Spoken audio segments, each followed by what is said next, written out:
আজি মোৰ এই ভিডিঅ'টিত আপোনালোকক স্বাগতম জনাইছোঁ আৰু ইয়াত আপোনালোক যিসকলে ডিব্ৰুগড় বিশ্ববিদ্যালয়ৰ অধীনত BA BSc বিকমত ইতিমধ্যে আপোনালোকে পৰীক্ষা দিছিল তেওঁলোকৰ কিছুসকলৰ ৰিজাল্ট ইতিমধ্যে কিছুদিনৰ আগত ঘোষণা কৰিলে আৰু তাৰ বিষয়ে আপোনালোকক মই অৱগত কৰিছিলোঁ এই চেনেলটোৰ মাধ্যমেদি সো আজি আপোনালোকক আৰু এটা নতুন নটিচ সাধাৰণতে আহিছে বিশেষকৈ আপোনালোকৰ এক্সাম ৰিজাল্টৰ ওপৰতে আৰু সেই ৰিজাল্টটো আসলতে কাৰ দিছে কি কথা আপোনালোকে নোটিফিকেশনখন যেতিয়া চাব আপোনালোকে গম পাই যাব সো ডিব্ৰুগড় বিশ্ববিদ্যালয়ৰ যিসকল ছাত্ৰ ছাত্ৰী ইতিমধ্যে BA BSc বিকমৰ পৰীক্ষা দি থৈছিল সাধাৰণতে তেওঁলোকৰ কাৰণে যিটো ৰিজাল্টৰ কথা আপোনালোকক মই জনাই আছো সো ৰিজাল্ট ক্ষেত্ৰত আপোনালোকে এটো জানিব যে যিসকল 5th সেমিষ্টাৰৰ ষ্টুডেন্ট আছিল যিসকল 5th সেমিষ্টাৰৰ ছাত্ৰ ছাত্ৰী আছিল তেওঁলোকৰ সাধাৰণতে যিসকল BA আৰু BSc হয় বিকম নহয় আসলতে BA আৰু BSc যিসকল 5th সেমিষ্টাৰৰ CBCS আছিল তেওঁলোকৰ যি ৰিজাল্ট সেই ৰিজাল্ট বিলাক ইতিমধ্যে পাবলিশ হৈছে আৰু 17 তাৰিখে ইতিমধ্যে ওলালে ৰিজাল্ট বিলাক আৰু এই ৰিজাল্টটো চাবৰ কাৰণে আপোনালোকে যদি গ্ৰেড শীট চাব বিচাৰে তেতিয়াহলে আপোনালোকে যেটো ওয়েবসাইট যাব লাগিব বা আপোনালোকে যেটো ওয়েবসাইটত পাব হেতু হৈছে dibruexam.in আৰু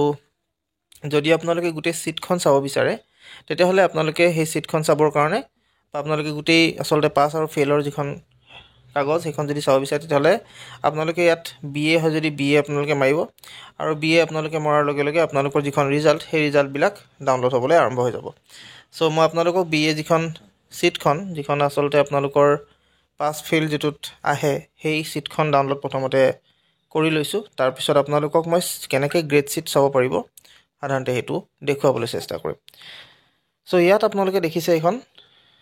এখন হৈছে আপোনালোকৰ যিখন পাস আৰু ফেইলৰ ওপৰত গুটেই এখন নোটিছখন বা গুটেই আসলতে আপোনালোকৰ লিষ্টখন কোনে কোনে পাস কৰিছে কোনে কোনে ফেইল কৰিছে গুটেই ডিটেইলছ খিনি আসলতে আছে ফেইলৰ সাধাৰণতে নাথাকে পাসৰ ডিটেইলছ খিনি আৰু ইয়াতে আপোনালোকে যদি চাই তেতিয়াহলে গম পাব আপোনালোকে পাস কৰিছে নে ফেইল কৰিছে বা আপোনালোকৰ কলেজখনত কিমান পাস কৰিছে কিমান ফেইল কৰিছে গুটেই ডিটেইলছ খিনি ইয়াত দিয়া আছে এতিয়া আপোনালোকৰ যদিহে গ্ৰেড শীট চাবলৈ হয় তেতিয়াহলে গ্ৰেড শীটটো ক'ত পাব গ্ৰেড শীটটো চাবৰ কাৰণে আপোনালোকে dibruexam.in বা resultsixa.in এই দুটাত ওয়েবসাইটৰ ভিতৰত কোনোবা এটাত গলে হ'ল যদি ইয়াত আহে গ্ৰেড শীট চাবৰ কাৰণে dibruexam.in তেতিয়াহলে আপোনালোকে ইয়াত দেখিছে click here for grade sheet download তাতে যাব তাত গৈ একাডেমিক সিলেক্ট কৰিব আপোনালোকে 24-25 প্ৰগ্ৰাম আপোনালোকে সিলেক্ট কৰিব UG সেশনটো সিলেক্ট কৰিব উইন্টাৰ 2024 তাৰ পিছত এক্সাম নেম কি হয় আপোনালোকে ফাৰ্স্ট সেমিষ্টাৰ ইতিমধ্যে যিসকল CBCS হয় তেওঁলোকৰ দিলে NEP নহয় আসলতে NEP দিয়া নাই তাৰ পিছত আপোনালোকৰ 5th সেমিষ্টাৰ যিসকল CBCS হেসকলৰ এতিয়া যেটো দিছে BSc আৰু বিকমৰ